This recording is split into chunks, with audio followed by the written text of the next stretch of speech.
Hello everyone. तो कैसे हैं आप सभी लोग? I hope you all are doing great और आप लोगों की एग्जाम की तैयारी अच्छी चल रही होगी। आज हम लोग डिस्कस करने वाले हैं कि most repeated topic in CUET PG exam. आपके एग्जाम में मोस्ट रिपीटेड टॉपिक कौन से हैं जिनके ऊपर अभी के टाइम पे एग्जाम जबकि बहुत नजदीक आ चुका है, इस टाइम पे आपको ज्यादा फोकस करना चाहिए, उसके बारे में डिस्कस करने वाले हैं।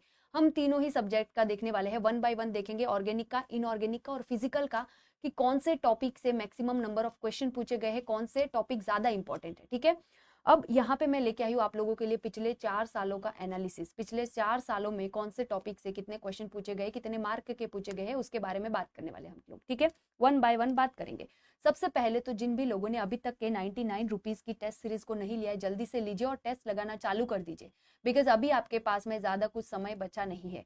इस 99 रुपीज की टेस्ट सीरीज में आप लोगों को डिटेल्ड वीडियो सॉल्यूशन भी मिलेगा। तो अगर आपसे कोई गलती हो गई, कोई सिली मिस्टेक हो गई, तो तुरंत आप लोगों को पता भी चल जाएगा और उसको अभी आप एग्जाम से पहले ऑफकोर्स सुधार लीजिए, नहीं तो एग्जाम में सिली मिस्टेक हो गई तो बहुत पछताओगे। इसीलिए जितना जल्दी हो सकता है टेस्ट सीरीज में एनरोल कीजिए और टेस्ट लगाना चालू कीजिए। ओके। सबसे पहले ऑब्वियस सी बात है कि हम लोग ऑर्गेनिक केमिस्ट्री की ही बात करने वाले हैं। ऑर्गेनिक केमिस्ट्री की अगर मैं बात करूं तो जीओसी से तो क्वेश्चन बनता ही है।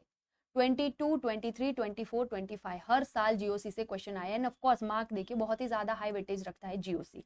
एरोमेटिसिटी से क्वेश्चन आते हैं, स्टेरियो केमिस्ट्री से आते हैं, रिएक्शन मैकेनिज्म से आते हैं, इंटरमीडिएट नेम रिएक्शन और reagent, organic spectroscopy. Pericyclic reaction से इतना कुछ पूछा नहीं गया है, तो आप लोग पेरिसाइक्लिक को थोड़ा सा साइड में रख सकते हो, लेकिन बाकी के टॉपिक को आप लोगों को स्किप नहीं करना है। फिर हेट्रोसाइक्लिक केमिस्ट्री, तो इससे भी क्वेश्चन बनते हैं, तो इसको भी बिल्कुल नहीं छोड़ना है। हेट्रोसाइक्लिक केमिस्ट्री के बहुत ज्यादा क्वेश्चन बन रहे हैं। ठीक है। एंड नेचुरल प्रोडक्ट में से इतने ज्यादा नहीं आते हैं, लेकिन फिर भी आप थोड़ा सा सोच सकते हैं। बट अब ऑर्गेनिक की अगर मैं बात करूँ तो कौन से टॉपिक को बिल्कुल नहीं छोड़ना है? Reagent, aromaticity, stereo chemistry, reaction mechanism, name reaction, इस टाइप के जो है टॉपिक, उनको आपको बिल्कुल भी नहीं छोड़ना है। ये जो टॉपिक है इनको नहीं छोड़ना है। बाकी आप थोड़ा सा पेरिसाइक्लिक को अवॉइड कर सकते हो, नेचुरल प्रोडक्ट को कर सकते हो, क्योंकि इनसे क्वेश्चन बने नहीं है इतने। ठीक है। ऑर्गेनिक स्पेक्ट्रोस्कोपी को करना है ऑफकोर्स, और हेट्रोसाइक्लिक को भी करना है। फिर अगर हम नेक्स्ट बात करें इनऑर्गेनिक केमिस्ट्री की, तो इनऑर्गेनिक केमिस्ट्री में पीरियोडिसिटी इंपॉर्टेंट है, देन केमिकल बॉन्डिंग इंपॉर्टेंट है, मेन ग्रुप से बहुत क्वेश्चन बनते हैं, ट्रांजिशन मेटल हो गया, organometallic chemistry, bio inorganic chemistry, ये सब के सब बहुत ज्यादा इंपॉर्टेंट है, हाई वेटेज रख रहे हैं ये सारे टॉपिक। तो आपको इन सारे टॉपिक को बहुत ही अच्छे से करना है और इन अंतिम दिनों में इन टॉपिक के ऊपर ज्यादा फोकस करना है इनऑर्गेनिक केमिस्ट्री के अंदर। ठीक है।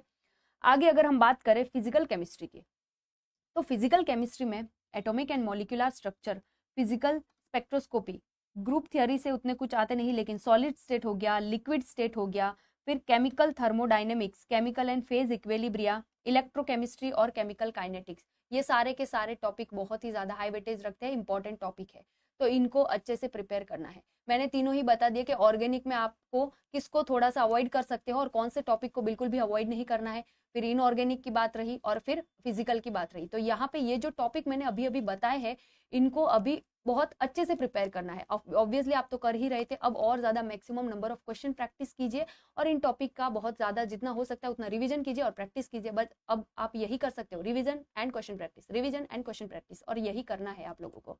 ठीक है। बाकी जो भी लोग टारगेट कर रहे हैं IIT jam and CUET PG 2027 के 7 को, तो वहां पे उनके लिए अभी एक नई बैच स्टार्ट हो चुकी है, दैट इज 2 मार्च से होगी। एंड यहाँ पे 25% फ्लैट ऑफ भी चल रहा है, तो जल्दी से आप लोग एनरोल कीजिए। ठीक है।